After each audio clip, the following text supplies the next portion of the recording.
Hey, this is Connie Jones with the Warrior Arise podcast, where we empower men and women to live in the freedom and fullness of their God-given identity, purpose, and potential.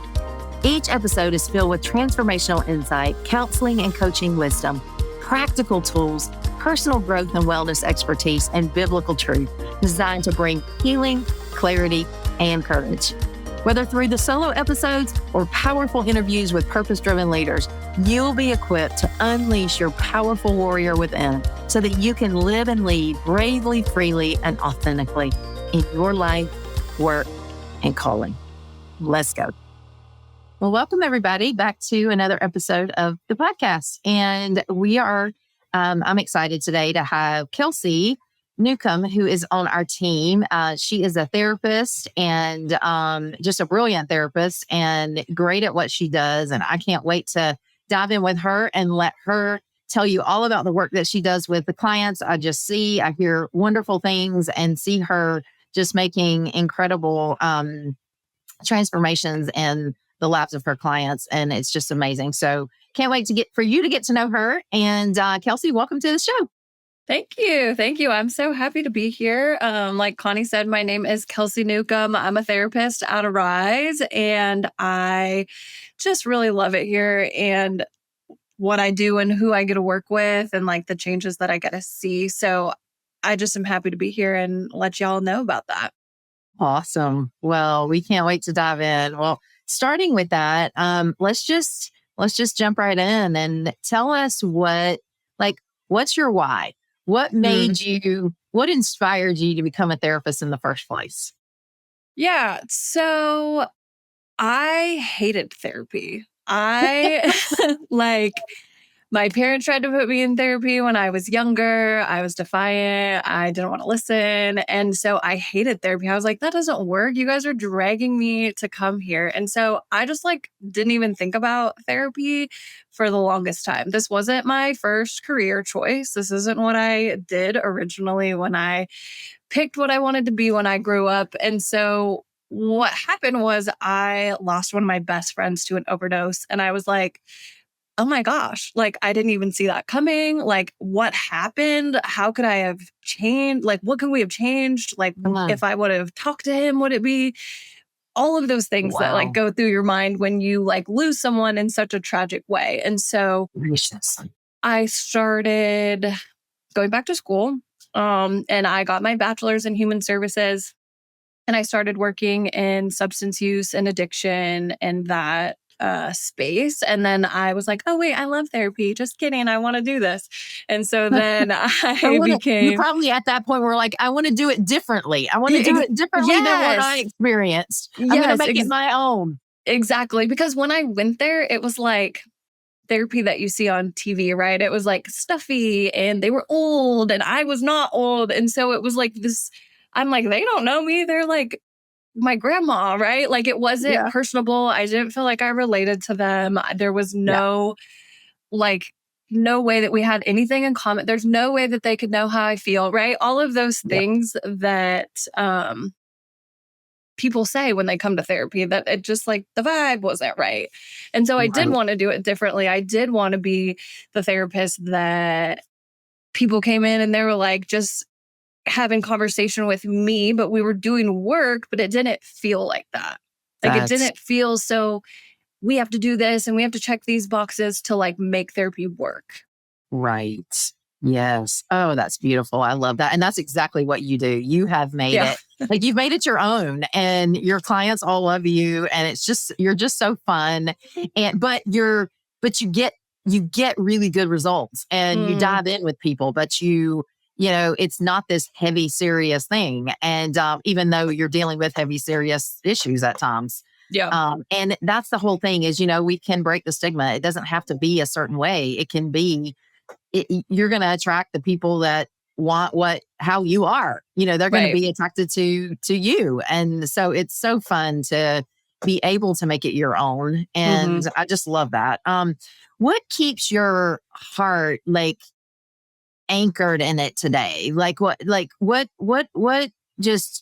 fuels you right now? So for the longest time, teenagers were scary to me. I was like, because I was like, oh my gosh, they're going to come in here and think those things about me that I thought about my therapist, right? But like, Yeah. I don't know. Like I am a Christ follower. And so I'm just like, okay, God, like who am I supposed to see? Like when I first started working for Arise and you were like, well, what do you want to do? And I'm like, oh my gosh, what do I want to do? Right. I was like, I don't want to Yeah. see teenagers for sure. I know that's a no. But then like these teenagers kept coming and they kept coming and they kept coming. And it was like not as bad as I thought it was going to be. Yeah. So I really try to Mm. hear like and see who God brings me and be able to just like open myself up to what that is because what I thought that I wanted wasn't what I needed. Yeah. And I have to remember that of like, I might have a phone call with someone and be like, ooh, that sounds really hard. But then I have to be like, well, that's what was brought to me. So that's for a reason. Right. And so I Yes. just make sure that I stay connected with that. And that's what keeps me like grounded in the kind of clients that I treat and who I see and how I treat them. Yeah. Yeah. So you love teenagers now and you're incredible Mm. with them. What kinds of things do you work with the teens that you see? What kinds of specialties do you have? So, one thing is eating disorders. So I am an eating disorder therapist from 13 and older. That's one of my like specialties. I also see a lot of suicidality, like passive Mhm. suicidal ideation, Yeah. self harm, um, anxiety disorders like social phobias, OCD. Those are some more of mine. Yes. Yeah. And then even in addition to teens, who else do you see and what are some of those other specialties that you have? Yeah, so for adults, I see couples. So I specialize in intimacy, like whatever that looks like for your couple. I specialize in that. It's the foundation of every relationship. So just Yeah. rebuilding that, not just the physical piece, but the other pieces of intimacy that come along with it. Yeah. I also treat eating disorders for adults. Um, Anxiety disorders again. So like OCD is one of the big ones that I treat. And then self harm is a big one. Yeah. And like trauma, because usually all of those things that I just described are rooted in some form of trauma. So being able to really get to that root and like those are the products of the trauma, but really trying to resolve some of that trauma and that belief system that you got from that trauma. Yeah. I was going to ask you about that. I'm glad that you brought that up. So you see a lot of really complex um Hmm. things that the things that people struggle with are, pretty complex. And those are the things that you're describing are symptomatic. They're Hmm. symptomatic of deeper issues. And Yep. so what is it that you see that and you mentioned trauma. Like in other words, like what's the lens that you see through as a therapist? Like, how do you, when people come into you and they are like, okay, here's what I'm struggling with, how this is showing up in my life, or here's how this is, my relationship is going. How do you get to what actually is creating that? And then what do you Mm. do with your clients? How do you help them? Yeah. So because like you said, I treat some pretty um significant like end results of these traumas. Like the Yeah. first thing I have to do is kind of resolve that first. So we have to figure out how to ground yourself, how to make sure that like your anxiety is letting you hear what happens in therapy. So a lot of the first sessions are like Yeah. introducing coping skills and resourcing and that kind of stuff so that I can get them grounded enough to even be able to work through the stuff. I don't want to pull this trauma out of you and you still be having like all of those Right. symptoms. That would be not great for you to leave my office like that. Right. Um, so I really try to work on like skills and like coping skills and how to get yourself grounded and how to rework some of those anxious thoughts and that kind of stuff. And then we'll I'm really not a huge, like, let me have like the history of your childhood. I want to know how it's showing up in your life right now. Now. And Yeah. so I can't do anything about that, right? Like all of those things that happen in childhood, like I wish that we could go back and erase those, but we have to Sure. talk about what's going on right now and how we Hmm. fix that. And that Hmm. can be let's say it's like a teenager self-harming because they never really learned emotional regulation, or when those big emotions come, there's like it's like a boiling pot that the lid like won't come off, right? It's just like Right. staying inside. So like how do we process that information so that we can slowly let the lid off of that pot? Because keeping everything inside, that's when you see meltdowns, outbursts, self-harm, suicidal ideation, all of that. Yeah. Oh, that's so good. And because therapy is known for, going so deep and going backwards and and that's what I love so much about what we do is, yes, we go back when we need to, but Hmm. we are very forward moving in Yeah. our philosophy here. We at Arise, we are helping people get change. And so Yep. you're right. You have to go at what is really causing this now and what skills do we need to learn that are going to help us manage that, but then get to what's really creating this and get free from that. Hmm. Create that transformation in the lives of our clients, and that's amazing that you're that you go right at that and teach things. Yeah. How about for your couples? Like you do a lot of couples work, and that whole intimacy piece, and we even sex and intimacy. I mean, that's Hmm. one of your the things that you work on with couples. What are some things that you've been seeing that create, and you and I've done some videos on this before, that create that the struggle with intimacy in couples, and how do you help them work through those? Yeah, so I think when you say intimacy, right? Like people are like sex. We're not having sex, and that's like the thing that they come to me for. The one person in the relationship is usually like, "Hey, we haven't had sex in a year or sometimes even longer." And I'm Right. like, "Okay, again, that's like the symptom of the bigger problem, which is Yeah. there's like many pillars of intimacy, and I guarantee you're not hitting any of them if you've landed at that Yeah. no sex in your relationship, right? And so Yeah.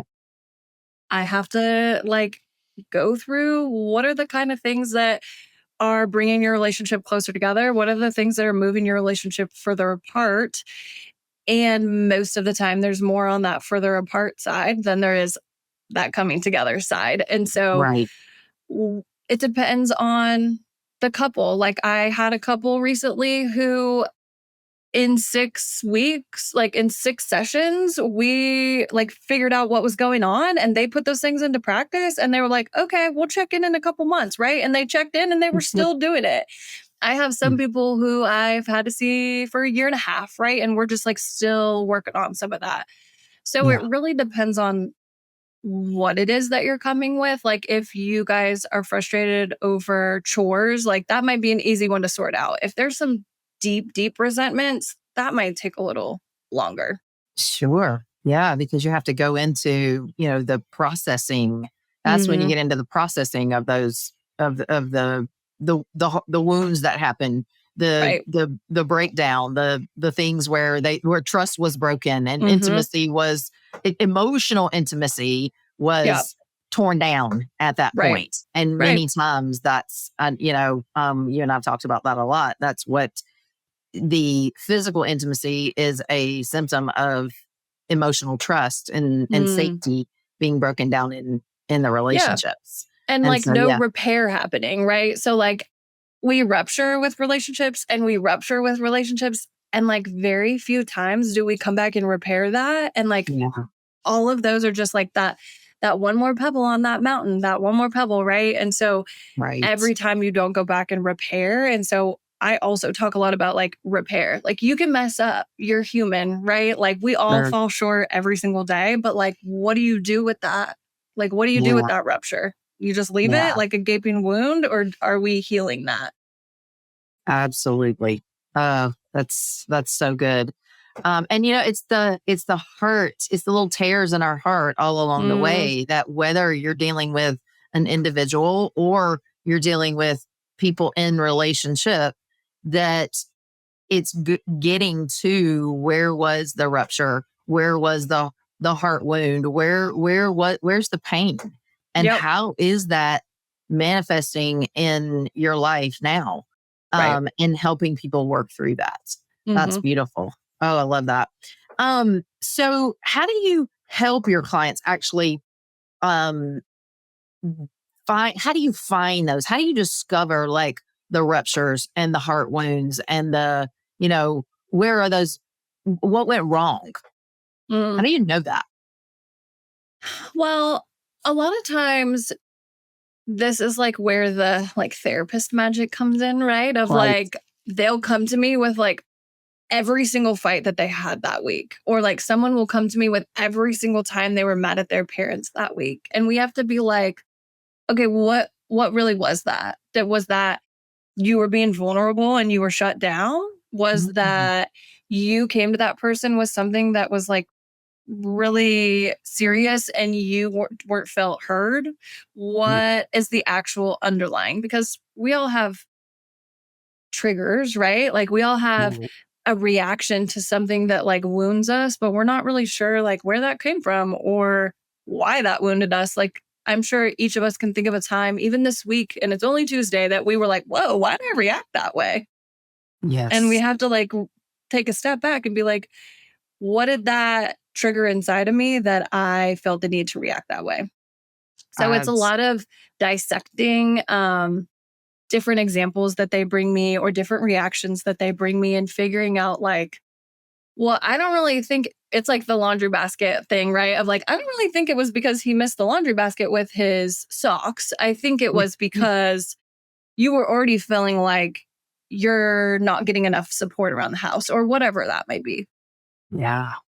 Oh, that's so true. And what you're describing, I love that you call it the therapist magic, that you're describing like just hearing what people are saying and really listening to the point where you're understanding, all right, where did the misunderstanding, where did the hurt, what Mm, caused that rupture, right. I guess. And you're trying to like take all the information, every piece of laundry and find out, okay, where's the smelly one? Like where's Yeah. the where Yeah. what's causing the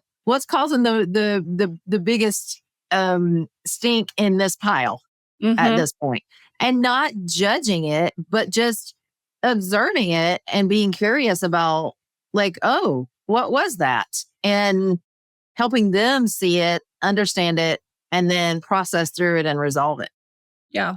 And Is it's that, hard when you're in it, right? Like when you're yeah. in it and that's your day to day, like it does take a third party to step back and kind of like survey the scene. Like I was even in, just about to ask yeah, you that. Like, why is therapy so like why is having a therapist, in your opinion, like so helpful to I think to it's, to yeah, people? it's that. It's like having a third party be like, who's not in it, be like, okay, this is what I see. Like, and I have no like emotional connection. Like I care about you guys and I care about your situation, but I haven't been wounded by your wife or I haven't been wounded by your parent. Like, so Yeah. my response is that like it's neutral. And Yeah. so I'm able to, we're so clouded by our emotions a lot of the time. And like to have somebody not be emotionally invested is so important to be able to help you figure out where you want to go with this, right? Because it's not my job to tell you where to go with it. It's my job to lay out the facts for you so that you Absolutely. can show yourself where to go with it. So good. Yeah. I always say, we can't, it's like trying to see out of a like clouded glass. Like you just can't, when you're in it, you can't find your way out. Yeah. Yeah. It's so hard. You can see it clearly for everybody else, but that's that blind spot for you. You just cannot, it feels, it's so cloudy when it's Hmm. yours. And so Right. having someone to guide you through that who is impartial, who has no, you're invested with your clients and you care, but like you don't have any ulterior motive, and you're not invested in any other way other than to help them see clearly and create a sense of healing and freedom and wholeness. Right. And there's nothing more beautiful than that. Yeah. I am amazed. Not every day. I wouldn't say every day that, that I feel this sense of gratitude. And I'm sure you feel the same way. Just how amazing it is though, that we get to walk out the journey with our clients that we do, and that people trust us to share the kinds of things that they share with us. Do you feel that? It's funny because like I probably say that to my husband like several times a week. Like I'll come home and be like, can you believe I'm a therapist and people like want to keep coming back to see me? Like even after working in this field for so long, like it's still amazing to me that like someone sat in a room with me and like trusted me to tell me all of their pieces. I know. And like came back to do it again. Absolutely. Yeah. It is incredible. Why do you, for that person out there who's still going, yeah, I don't, I've tried therapy before. I'm not so sure about this. I'm not, I don't want to share my stuff with people. I think I can figure it out, or maybe, it's not bad enough yet. Like speak to some of that if you can, like to that person who's still like on the fence about it. What is bad enough? Like what will be your thing? Right. And do you even want to get to that thing? Right. Like, I feel like right now in my life, I'm not in any sort of crisis. Right. But like, I still have a therapist because like, I don't want to get to that point. Same.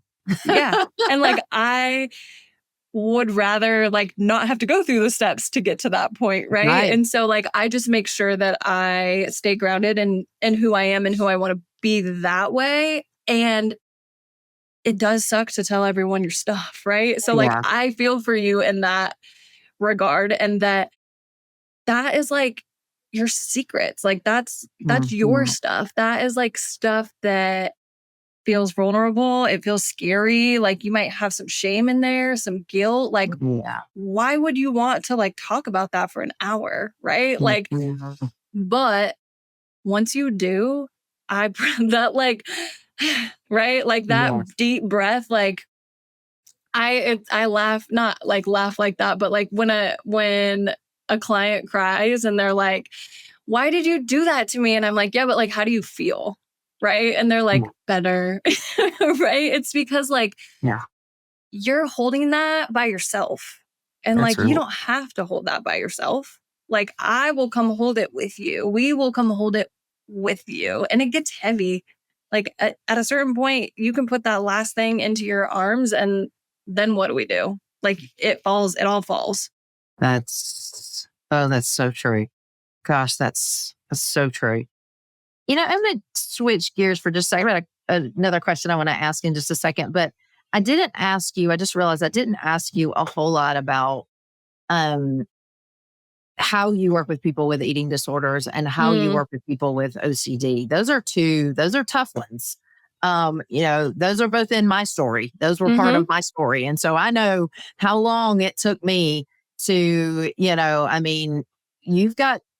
OCD is not something that's easy, and an eating disorder is, that's a rough one to really break free from. What do you, I guess obviously it's teens and young adults and women. And then with OCD, it crosses gender, of course. And I guess eating disorders do too. In some cases. What do you, how do you feel like you get the results that you do with your clients with those two really tough issues? Yeah. What makes you good at working with OCD and eating disorders? I think a big piece with those two in particular comes from, there's like, I mean, everything. There's like a lot of inner healing, right? Oh, But like sure. those two in particular are so gripping. Like they feel like they won't ever stop. That it's Right. like, I can't not. I have to this, right? Yep. So with eating disorders in particular, somewhere along the way, we felt like that was the only thing that we had to control.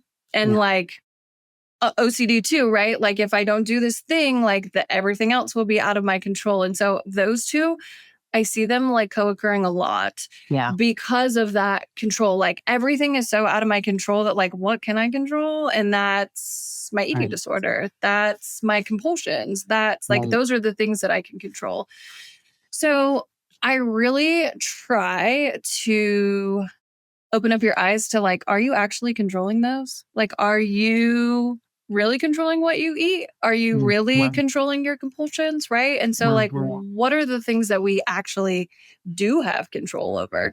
And what are Mm. the things that are controlling us? And like, how did those things shape our beliefs about ourselves? Like, how are Yes. those things showing up in our day to day right now that are actually detrimental to everything else you have going on?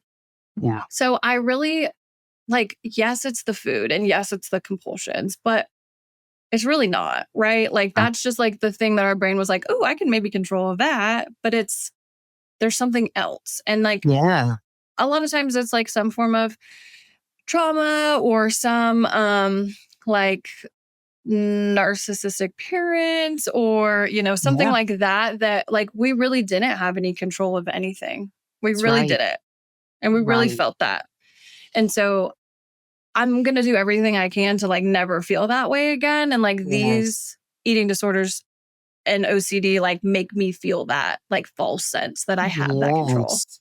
What you're describing, and I know this was true for me, what you're describing is a lot of fear and a lot of powerlessness. Yeah. Not understanding, how to cope with the fear and the anxiety that is so Mm, great and feeling so powerless in your own life. And so it makes sense that you're teaching people, how do I create some sense of control over my own life, but legitimately have some sense of power, empowered, yeah. um, or power over the things in my life that I really want, or in my own body, or in my own being, and understanding like their value and their identity rather Hmm. than always feeling like, everything's just going to be taken, or everything's going to, everything's so scary. Right. Um, and that's amazing that you like that's transforming. That's Mm, life shifting when someone learns that. I know it was yeah. for me. Yeah. Um, and so you really see your clients with those debilitating um, behaviors and struggles can break free. They can get well. Yeah. Oh yeah. Yeah. I mean, as long as you believe that you can, as even sometimes you don't believe that you can, like we'll get there, right? Yeah. As long as you show up, like Yeah. it can change. Yes. Oh, and handing it over to this, that whole power of surrender, handing it over and begin to, okay, I need help with this. This is bigger than me. Mm, I'm going to let you in on this and let's work together on this. right. Is powerful within itself. Yeah. Right. That's amazing. Especially with those two things, right? Because that was like the thing you were trying not to do. Exactly. Yeah. Oh, I love that. So if the people who are listening today could walk away with one or two really powerful truths, like Mm. one or two words of encouragement or empowerment, what is it that you really want people to know? The first thing would be to forget your previous therapy experience. That's good. I like it takes time to find a therapist that you connect with. It takes time to feel like have the right therapeutic connection and the right therapeutic environment and the Mm. the therapist that talks to you the way that you need to. And so forget that. Like if that didn't work for you the first, second time, I know it can be exhausting to find a therapist, but if you think you need a therapist, keep trying to find that one that you do connect with. Because that happened with me, right? Like I hated therapy and now I'm a therapist and I love therapy. Like I want everyone to have it. So just really try to move past that because I promise on the other side that there is somebody for you. I love that. And the other thing is I like to tell people is it feels like it's going to be like this forever, but it's not. It's not. And I know that it feels like that in the moment. And I have been there. And I also have a story. And it really felt like it was going to be like this forever. But it's not. You just need someone to help hold that with you and walk with you. So good. Gosh, I actually needed to hear that today. It's like, holy cow, it's like, we just seem like when we're, when you're in, and not that I'm in something horrible, but when you're just in something, you want something to change and you're like, oh my gosh, like it's always going to be like this. And like, there's so many other possibilities. And like I said, like you said, letting someone into it is like, that oftentimes is a shift that we need just to like move it in a different direction. Yeah. And just to like not be so isolated. Because when you don't let somebody in, that's when you're isolated and that's when change can't happen. Yeah, absolutely. Oh, good stuff. Anything else before I know it's time to close? And I just appreciate you sharing today. Is there anything else that you want to say and or want to share that we didn't get to talk about? Not. I mean, I just want to just tell everyone. I just like want to make sure everyone knows that even if you feel like you're alone, even if you feel like you don't have any friends, even if you feel like you don't have anyone to reach out to, like I always say, like, think of the one person. And when something bad happens, like go to that one person. Yeah. Because isolation keeps us in it. And isolation makes us feel like it's going to last forever. And so even just the one person. Yeah. Yeah. And if they need a one person, then that's what we are here for. Right. We are if here you really can't think of somebody. Yeah. Be your one person. If that's what, because that's what in therapy, we create those safe spaces where healing happens. And it's kind of like I always think about it like like this safe container where you can change your experience and build a real strong, deep, safe connection that you can then learn how to do outside if you need that. If there doesn't feel like there's one person, but you're right. There usually is one person if we will open ourselves up to asking. Right.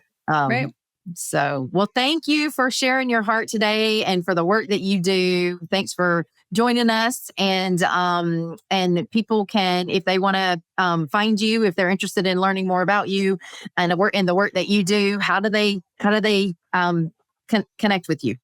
Yeah, you can go onto our website. It is arisecounselingandcoaching.com. And you can go to meet the staff and click on my name. And I do free consultations. So if you just want to chat for 10 minutes, tell me what's going on. I am always open to doing that. So feel free to reach out. Awesome. Well, thank you so much. And I'm sure we'll definitely have you on again, and we'll dive in deeper to, the specialties and the work that you do. But thank you so much for sharing today. And if you guys have heard this message and you know of someone that needs to hear it, please share it with them. We just want to encourage you wherever you are in your journey that, like Kelsey said, you are not alone and it will not always be this way. And we are here to help in any way we possibly can. So just feel free to reach out, and hope you have a great day wherever you are in it. And we will see you back here soon on the Warrior Rise podcast. Thanks, Kelsey, for being here. Bye, guys. Bye. I'm so glad you tuned in to this episode of the Warrior Arise podcast. I look forward to continuing our journey together as we live in freedom and fullness as the powerful warriors that we are. Please subscribe to be notified of new episodes. And if you gleaned wisdom and inspiration today, please share it with a friend or loved one. Also, write a review on iTunes. And I'll see you on the next episode.